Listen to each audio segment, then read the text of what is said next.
What if I told you that one of the world's most idealized nations, a place synonymous with peace, beauty, and happiness, is built on a foundation of profound and unsettling contradictions? Forget the brochures showing blonde families picnicking in sun-drenched forests. The real story is far more complex, a constant battle between a utopian ideal and a turbulent reality. We're often told what to think about Sweden, but rarely are we invited to understand it. This journey isn't about sightseeing. It's about peeling back the pristine surface to reveal the intricate, and sometimes painful, machinery that makes this country tick.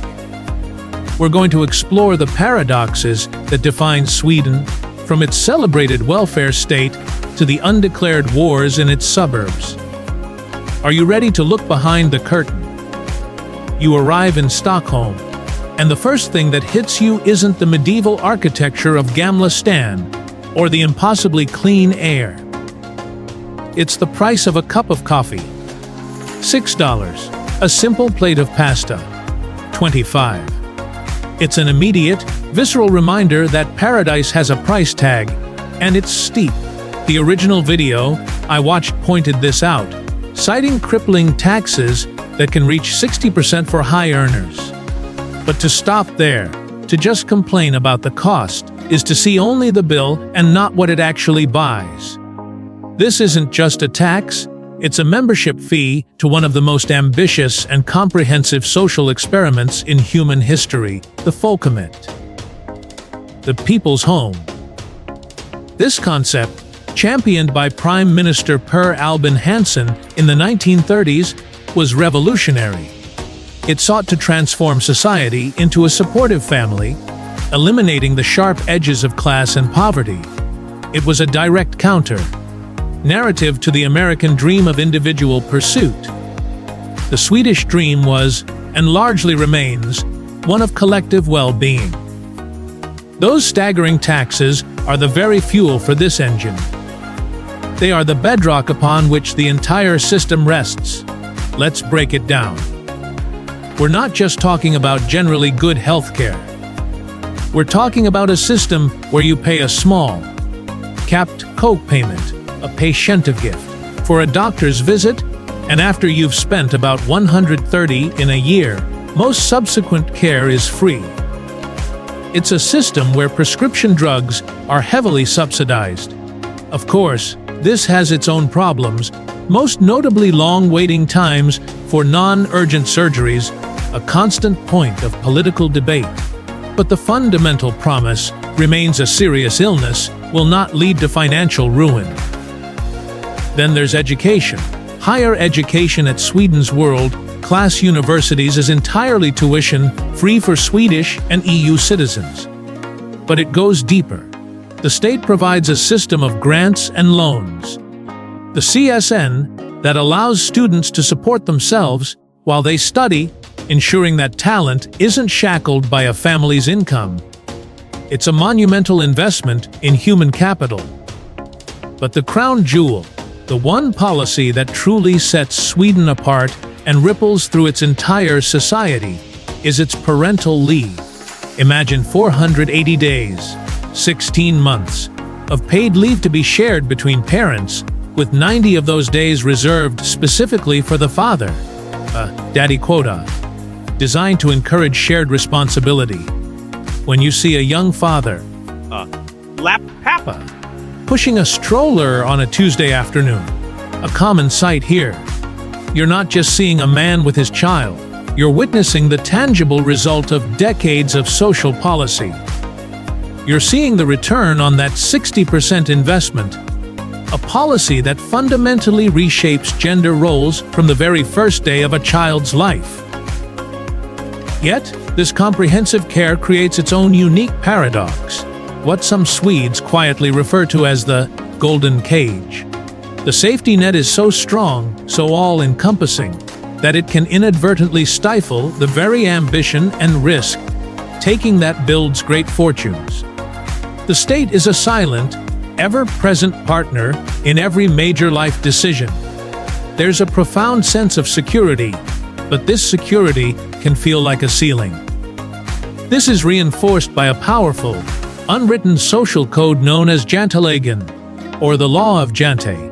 Originating in a novel by a Danish-Norwegian author, its 10 rules can be summarized as: you are not to think you're anyone special. It's a social pressure to conform, to not stand out, to not believe you are better than anyone else. To an outsider, it can feel oppressive, a cultural force that trims down the tall poppies. So while the system provides a high floor, it also maintains a relatively low ceiling, at least in terms of personal wealth accumulation. The dream is collective, and that is the first, and perhaps most fundamental, secret of Sweden. Its utopia is built on a deeply ingrained, and sometimes constraining, sense of shared sacrifice and enforced modesty. The original video accurately described Swedes as beautiful, elegant, and often reserved. Men who look like film actors, women with an effortless, minimalist style. But it also noted the social atmosphere can feel serious, even cold, making it hard to connect. It observed that Tinder is used intensively, a tool to bypass the fear of in-person rejection. This isn't just shyness, it's the external manifestation of a core Swedish philosophy, a word that is the key to unlocking the entire Swedish psyche. Lagom. There is no direct English translation for lagom. It means not too much, not too little. It is the principle of just enough. It's the cultural antithesis of excess, of more is more. This single word explains so much. It's why homes are decorated in the clean, functional, minimalist aesthetic that IKEA has exported to the world. Comfortable and practical, but rarely ostentatious. It's why bragging about your achievements or your salary is considered the height of poor taste. It's why public debates aim for consensus rather than confrontation. It's why social interactions are often measured and deliberate. Approaching a stranger on the street with the boisterous enthusiasm common in America or Italy isn't just unusual. It can be seen as intrusive, a violation of their personal space and of lagom. This creates a society that is incredibly polite, orderly, and functional. But it can feel profoundly isolating to an outsider. The social codes are subtle and unspoken. So how do you break through this cultural barrier? The answer lies in another uniquely Swedish tradition, fika. To call fika a coffee break is like calling the Mona Lisa a nice painting. It's a wild oversimplification. Fika is a state of mind, a cherished social ritual. It's a sanctioned pause in the day to sit down with colleagues or friends over strong coffee and a pastry, often a cannibal, a cinnamon bun, which is a national icon, and just talk. In the workplace, fika is practically mandatory. It's the designated time when the walls of lagom come down. A scheduled moment for connection and informal brainstorming in a society that values its personal space. Understanding lagom and fika is like finding a hidden Rosetta Stone for Swedish culture. You begin to understand that the perceived coldness isn't personal, it's cultural. The intense use of dating apps becomes a logical adaptation. It creates a pre-approved, structured space for expressing interest, neatly bypassing the social risks of a direct approach. It's lagom applied to romance. This philosophy also underpins Sweden's famous work, life balance. The standard is 5, sometimes 6, weeks of paid vacation. Leaving the office on time is expected. Staying late is often seen not as a sign of dedication, but of poor time management. The Swedish social landscape isn't empty. It just operates on a different set of rules, a silent language that prioritizes balance, consensus, and harmony over spontaneous expression. For 2 full centuries, Sweden has been a global symbol of peace and neutrality. It hasn't been directly involved in a war since 1814. It built its modern identity on humanitarianism, becoming a moral superpower that opened its doors to refugees fleeing conflict. From Chile in the 70s, Iran in the 80s, the Balkans in the 90s, and most recently, massive waves from Iraq, Syria, and Somalia. This was the ultimate expression of the Folkomit ideal, extending the people's home to the world's most vulnerable. But as the original video highlighted with shocking clarity, this noble endeavor has collided with a harsh and violent reality. The reports are stark and undeniable: gang warfare, contract killings, and bombings with a per capita rate that has been compared to Mexico. The military being called in to assist police in residential neighborhoods. This is the deepest, most painful paradox in modern Sweden. How did a nation of peace find itself in a state of undeclared, low-level urban warfare? The answer is tragically complex and rooted in decades of well-intentioned but flawed policy. Sweden's initial model of integration was, for a long time, based on providing housing and welfare, but it failed to foster true social and economic integration. A key factor was the Miljonprogrammet, the Million Program, of the 1960s and 70s. This was a massive public works project to build 1 million new homes to eliminate housing shortages. The architectural vision was utopian and modern. But over time, as more affluent Swedes moved out, these vast housing estates on the outskirts of major cities became concentrated areas for new immigrants. They weren't designed as ghettos, but that's what they became: segregated suburbs, isolated from mainstream Swedish society, plagued by high unemployment and social disenfranchisement. Into this vacuum of opportunity and belonging stepped the gangs. For a young man with limited prospects, struggling with a new language, facing discrimination, and seeing no clear path into the Swedish dream, the allure of a gang, offering fast money, status, and a twisted sense of brotherhood, can be tragically powerful. We heard it in the video: 10-year-olds earning thousands of euros a month. This is not just crime, it's a parallel economy and a parallel society operating in the shadows of the welfare state. Gangs cynically exploit the justice system, recruiting children under 15 because they cannot be sentenced to prison. The government's response, offering 34,000 for immigrants who cannot integrate to leave voluntarily, is a sign of desperation. It's a tacit admission that the original integration model has, in many cases, failed. For decades, it was considered taboo in Swedish politics to even discuss the problems associated with immigration for fear of being labeled racist. This corridor of opinion allowed problems to fester under the surface.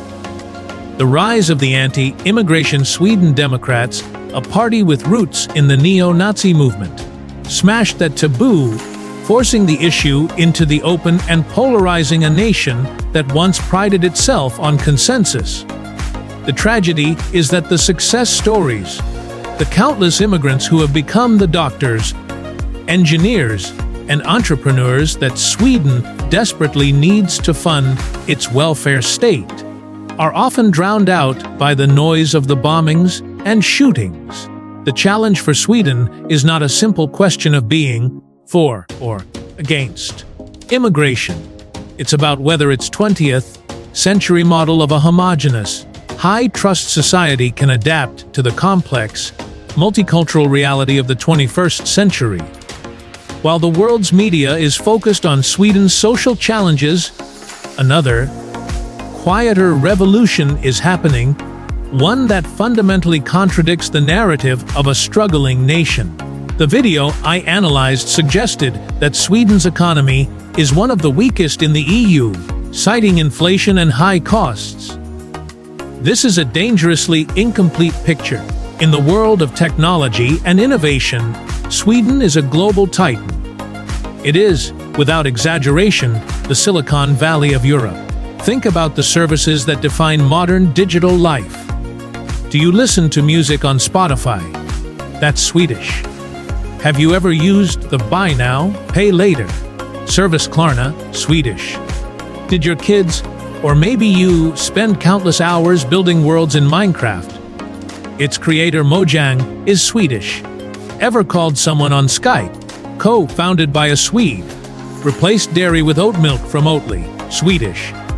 This deluge of world-changing companies, known as unicorns, is not an accident.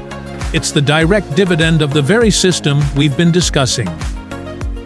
Decades of investment in free, high-quality education have produced a population with exceptional technical skills and one of the highest levels of English proficiency in the world. The social safety net, the so-called golden cage, actually encourages entrepreneurship in a counter-intuitive way. If starting a company and failing doesn't mean you'll lose your home or be unable to feed your family, you're far more likely to take that creative risk. Furthermore, Sweden has a small domestic market of only 11 million people. This forces startups to think globally from day one. They don't have the luxury of catering only to a domestic audience like American or Chinese companies do. Their product has to be good enough for the world stage from its inception. The secret sauce is what academics call the triple helix model, a tight, synergistic collaboration between universities, producing research and talent, government providing funding and infrastructure, like the early investment in nationwide high-speed internet, and industry commercializing the ideas. It's a highly efficient innovation ecosystem. This creates another fascinating paradox. You have a culture, lagom, that discourages individual boasting, yet it produces globally dominant companies. You have a society that values collective security, yet it fosters radical, disruptive innovation. It proves that the Swedish economy isn't weak, it's just different. It's not built on heavy industry or low-cost manufacturing anymore. It's built on ideas, code, and a quiet, tenacious ambition that is now reshaping how the world listens, plays, communicates, and shops. To truly understand the soul of Sweden, you have to leave the cities and their complex problems behind. The original video beautifully captured the nation's connection to nature. The 220,000 islands, the vast forests covering 69% of the country, the weekend barbecues in pristine landscapes. But it didn't name the ancient philosophy that makes all of this possible. A concept so profound it is written into the Swedish constitution. Allemansrätten, the right of public access, or literally, everyman's right, is a principle so deeply embedded in the Swedish identity that it's almost taken for granted. It gives every single person the right to walk, cycle, ski, and camp on any land, with the exception of private gardens, near a dwelling house, or on land under cultivation. You can pitch a tent in a forest for a night, pick wild blueberries and mushrooms, and swim in a lake, regardless of who owns the land. This is not a law about trespassing. It's a profound philosophical statement about the relationship between humans and nature. It says that the land does not truly belong to an individual owner, but to everyone, collectively. It comes with a single, powerful responsibility. Inti stura, inti fo restera. Do not disturb, do not destroy. This single concept explains why Swedes have such a reverent attitude towards their environment.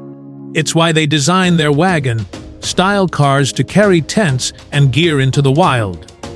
It's why a national obsession is owning a stuga, a small, often very simple, red-painted summer cottage, as a base for immersing oneself in nature.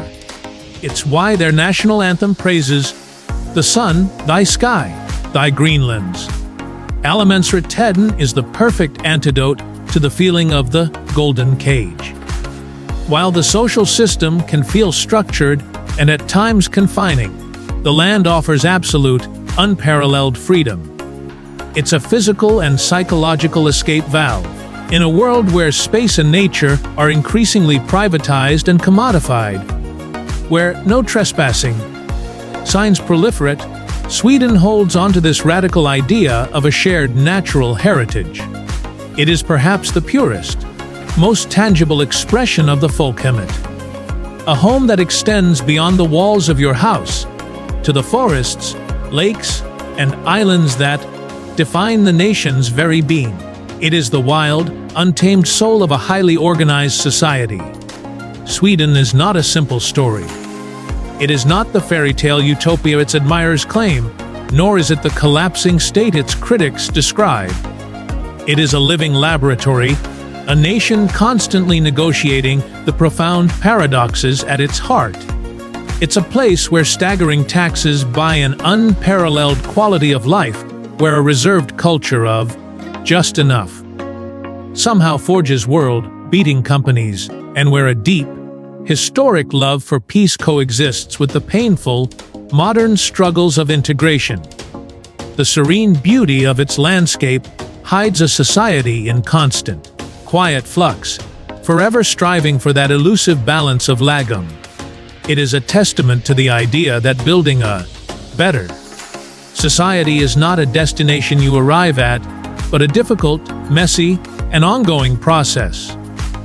What aspect of Sweden's paradox surprised you the most? Share your thoughts or questions in the comments below. If this story opened up a new perspective for you, please share this video with a fellow traveler who loves to look deeper than the surface. Subscribe for more deep dives into the world's most fascinating and misunderstood places. Until our next exploration, stay curious.